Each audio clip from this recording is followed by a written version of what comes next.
Hey y'all, welcome back. In this video, I want to talk to y'all about my 300 to 400 pound life. So I'm basically doing this video for people who are currently that size. And this is currently your struggle. And I'm doing it because I want to encourage you. I want to show you just how far God has brought me. Just how far he has brought me. You know, God put it on my heart to do this video, and I'm kind of glad that he did, because every now and then it's good to have a reminder of just how far he brought me. So my 300 to 400 pound life, oh God, it was filled with much restraint. It was so many restrictions being that size. And there were a nice amount of embarrassing moments. I remember the time that I had a doctor's appointment while I was pregnant with my daughter, and it was at a different location than I normally go to. And so I remember going into this new location I'd never been in, checking in at the front desk and seeing all these empty chairs, but they had the little armrests. And y'all, when I was, in my heaviest, like 377s high up like that, I couldn't fit in chairs that had armrests. They pressed on my hips so bad. Like I had to squeeze in some of them chairs, and some of them I couldn't fit in at all. And so I remember seeing those chairs, and I was like, oh my God. And so after I checked in or whatever, I tried to sit in them. I couldn't fit. I had to ask the lady at the check-in, could I wait in a different room for my turn? So they had to let me wait in an empty room and sit on the bed while I waited for my turn. That was an embarrassing moment. There was also the time that I was in my heaviest and I went to a restaurant.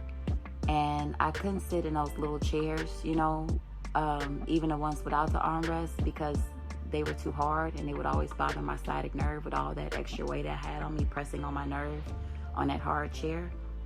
So I normally would sit in booths. I remember when I got so big that I couldn't fit in a booth anymore. And I remember the waiter, I asked him, could we sit in the booth? And we went to the booth. And when I tried to squat down to get in the booth, I couldn't fit.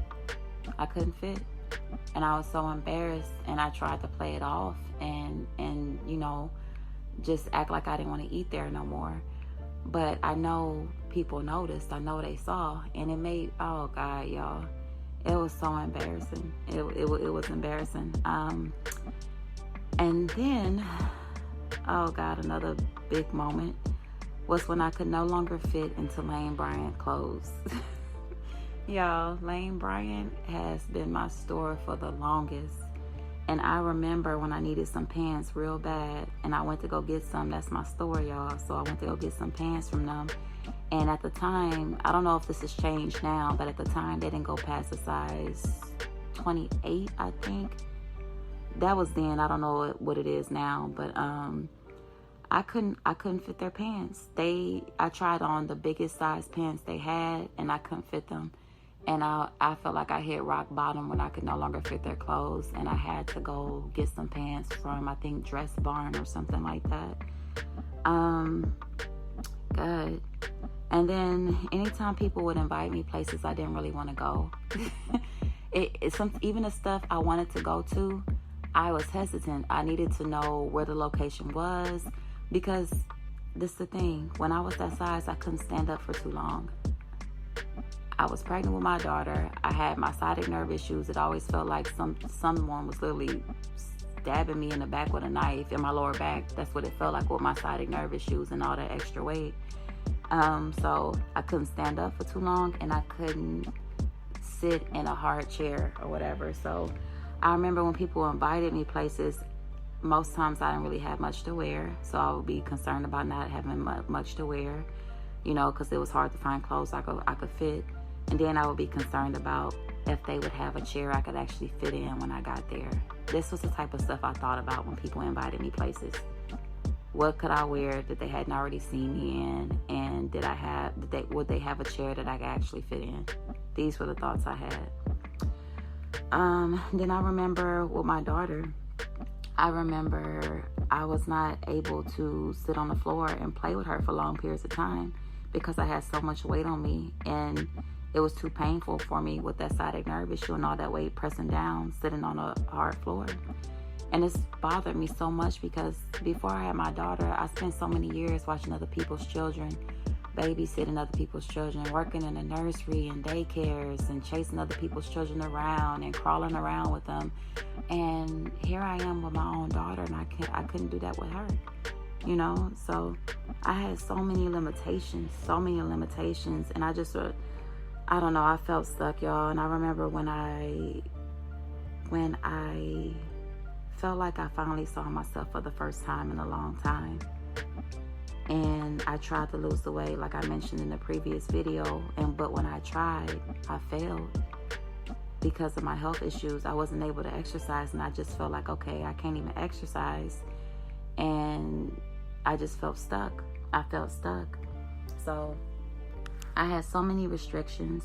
I was always in so much pain, and at times I wondered, would everyone else just be better off without me, you know, because I had so many restrictions. But, you know, but God, basically, y'all, but God.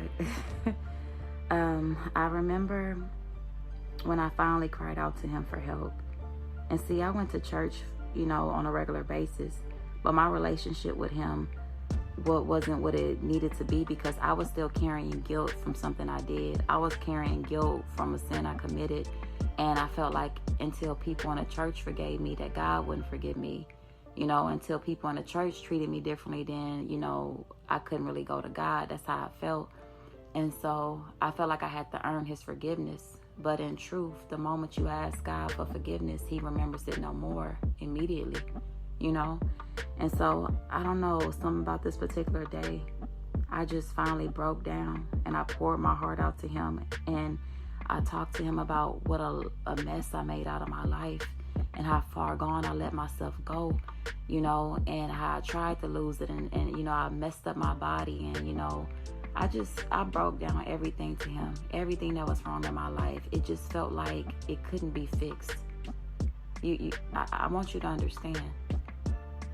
My life was so far, it felt so far gone at the time, from my body to my home life. It just felt like it couldn't be fixed. And I cried out to God, and I asked him for help, because I knew if anybody could do anything to turn anything around, it was him. And y'all, when I tell you, he answered that prayer immediately. Immediately. He answered that prayer immediately, and not in a way that I expected. He didn't answer it the way I expected it, but he answered it nonetheless. So I just wanted to encourage somebody, if this is your situation. God brought me from such a mighty long way. I have been so humbled, and I thank him for it. I thank him for it. There was also the situations with people. I remember at my heaviest size, people would stare at me sometimes, and they would silently judge me. Certain people, I would see them handle me a certain way and handle others a different way. Oh, y'all, something that's so, man, I just thank God for this part. Since I've lost the weight, I've learned this whole weight loss journey. I have learned so many great lessons about people that I would not have been able to learn no other way.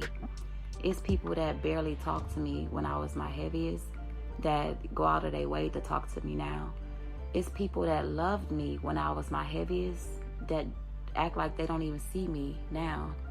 You know, it's been a hard journey, and sometimes it's been painful, you know. But it was all been worth it. It's all been worth it. I've had my ups and downs. I've been judged. I've been thought something about. You know what I mean? But at the end of the day, God was still able to redeem my body. I'm still a work in progress. And I just want you to know, if this is your current situation, if you have so many restrictions in life and you feel held back because you let yourself go to a certain point, I want you to know that what God did for me, he can do it for you. He has no favorites. He loves me just as much as he loves you, and vice versa. So I just want you to be encouraged. This was my 300 to 400 pound life. But God, but God, y'all, if he did it for me, he can do it for you too. All right, y'all. I hope this encouraged somebody. Y'all be blessed.